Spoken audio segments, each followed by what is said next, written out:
الرحمن الرحيم، والصلاة والسلام على أشرف المرسلين سيدنا محمد النبي الأمي الكريم. أهلا بحضراتكم وفيديو جديد ومنتج دوائي جديد. النهاردة هتكلم أو في هذه الدقائق هتكلم عن الجنتا بليكس.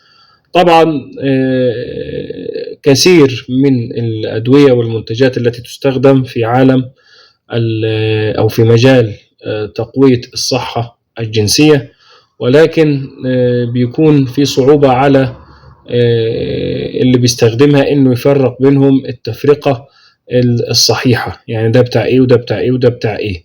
تمام. ففي ناس بتاخد بتاع الانتصاب على اساس انه للتأخير او بيعمل الحاجتين، وفي ناس بتاخد هذه المكملات العشبية او الهرمونية وكأنها بتديله باور وقوة جسدية، والموضوع فيه بعض الاختلافات وإن كان بيشعر بكده، ولكن لما تعرف هذا المنتج أو كل منتج بيشتغل إزاي وإيه مكوناته وإمتى أنت تحتاجه بالظبط هتستفيد منه أكتر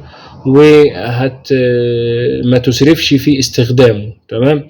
فالنهاردة هنتكلم عن الجنتابليكس. طبعا كلمة مكمل غذائي دي هنتكلم عن هو بيعمل ايه بالظبط، وايه المواد الفعالة بتاعته، وامتى تستخدمه، امتى يكون مفيد معاك اكتر شيء. لو ما كنتش اشتركت في القناة شرفني باشتراكك في القناة وفعل الجرس، ولو في اي سؤال يعني اكتبوا في تعليق او التواصل على الخاص فيما لا ينفع انه يتكتب في تعليق. ايضا يا ريت ندوس اعجاب لو عجبك الفيديو، لو ما عجبكش الفيديو قول لنا على الحاجات اللي ما عجبتكش في الفيديو نعدلها. عليه للرجال ده بيستخدم في المجال تقوية الصحة الجنسية بصفة عامة. طيب بيستخدم في ايه بالظبط؟ الانسان لما بيكبر في السن او عنده ضغط او عنده سكر او عنده امراض مزمنه او عنده ستريس او عنده ضغط عصبي حتى لو صغير في السن، الناقلات العصبيه اللي هي بيرسلها المخ لما بيحصل اثاره جنسيه او ان الانسان عايز يثير نفسه جنسيا. بمعنى ايه؟ انت عمرك ما تتحرك الا لما يكون مثير، عندك مثير خارجي كده بيريحك، او انت بتفكر في هذا الموضوع.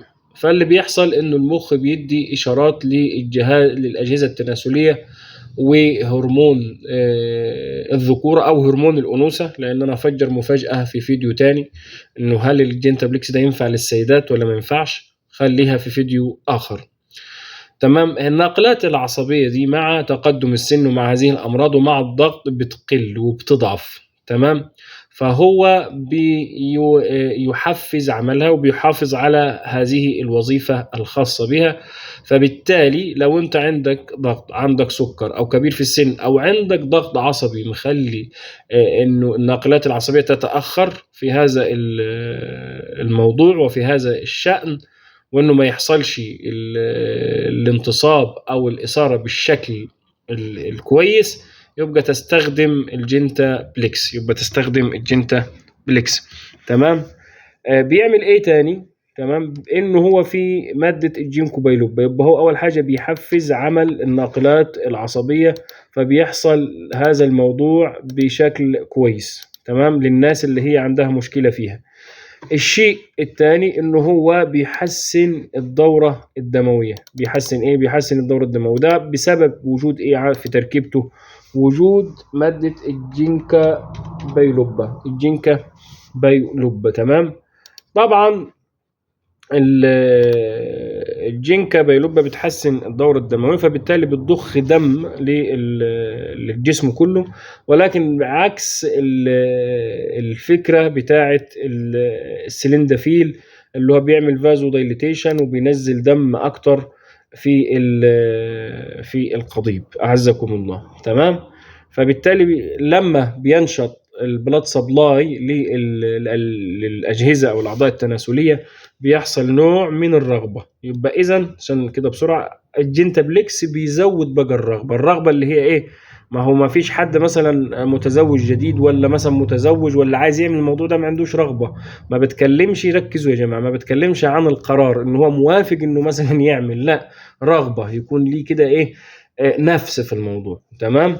ده اللي بيعمله الجنتابليكس، ودي معنى الرغبة اللي بيزودها، معنى الرغبة اللي بيزودها. فالموضوع كله من الجهاز العصبي.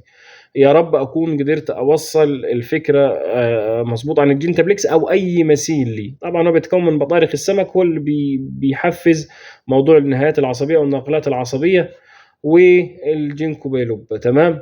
طبعا الاستخدام بتاعه بنستخدم كبسولة بعد الأكل 3 مرات يوميا، ويا ريت نقلل الجرعة لو وصلنا للدرجة اللي احنا عايزينها أو الأداء اللي احنا عايزينه. لكن هو ما بيستخدمش كده باستمرار. تمام. أو ما بيستخدمش على فكرة قبل الجماع بس، لا، أنت بتستخدمه يعني علشان يحسن لك النهايات العصبية. يعني مش زي قصة الفيجا والفياجرا والكلام ده بتاخد واحدة قبل الجماع، لا، ده هو بيتاخد على مدار يعني على المدى الطويل. تمام.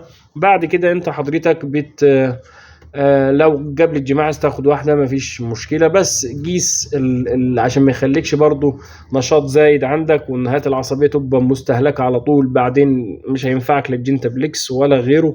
فبالتالي انت هو عرفت بيعمل ايه بالظبط، استخدمه لما تحس انه انت محتاجه في الحالات دي. لو كنت يعني لو عجبك الفيديو او في اي تعليق اكتبه لنا. لو عجبك الفيديو ما تحرمناش من انك انت تضغط اعجاب وشير، واي سؤال تحت امركم بكل بساطة وبكل وضوح. تحياتي لكم، والسلام عليكم ورحمة الله وبركاته.